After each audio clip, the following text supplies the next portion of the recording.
This is a beautiful thing about the breath. You're doing it even if you're not paying any attention to it.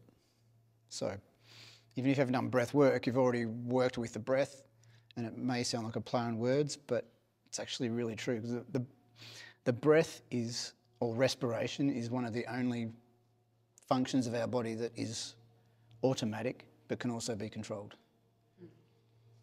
And I would argue that anything else that you can control in your body probably comes back to your ability to control your breath. Whether that's in meditation, controlling pain, controlling discomfort, stress, all of that kind of stuff. I haven't been proven wrong yet. I've got, it's kind of an open challenge, because if someone can prove me wrong, then it gives me something else to investigate. I call myself a reformed asthmatic. So with asthma comes hyperventilation. We feel like we aren't breathing enough, so we try and breathe too much, and then we ramp up. So whilst I will do big breathing myself in very small doses, I make sure that I do recovery breathing beforehand and afterwards. So what I would like to introduce you all to today is some practices, regardless of what you do in your own time, whether you do deeper breath work like holotropic breath work, or like pick a breath work, shamanic breath work, rebirthing, Wim Hof, they're all hyperventilation, without exception. There's an element of hyperventilation.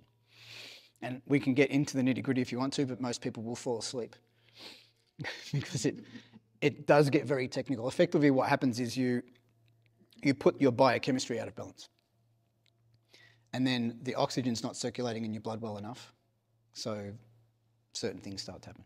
What happens in the brain when we hyperventilate in terms of a breathwork journey? I think there are two parts of it. I think there's the part where you don't get enough oxygen to your brain, so your brain actually functions differently chemically and physiologically. And then there's the bit that we can't explain, which is kind of like hypnosis. No one knows what hypnosis is. It's just out there somewhere. Or maybe it's just off to the side a little bit. So what I'd like to start talking about is just the basics of functional breathing, so you get an idea of where I like to start everything from, so you know how to breathe during the day, whenever you are, wherever you are. So if you need to return yourself back to like a base calm state, you can.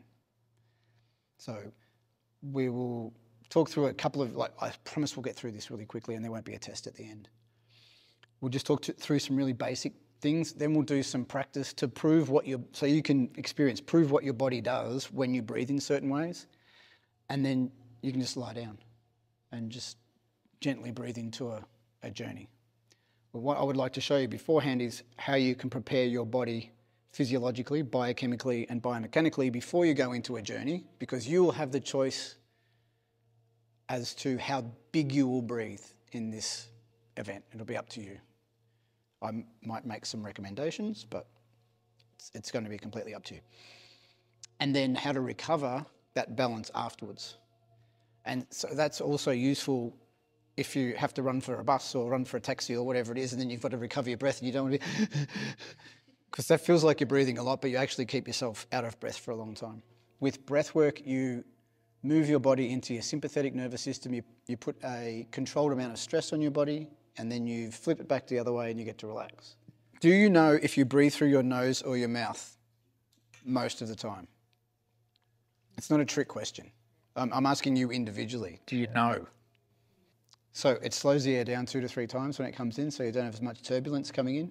That's why when you've been breathing through your mouth for a long time and then you try and breathe through your nose, it's almost like you can't because it's not open. So what did you say before? You said warms the air, filters the air, moistens the air. They discovered a gas in 1991 called nitric oxide. It's not like Fast and the Furious nitrous oxide. It's completely different. We don't even know what it does yet. We just know it's awesome.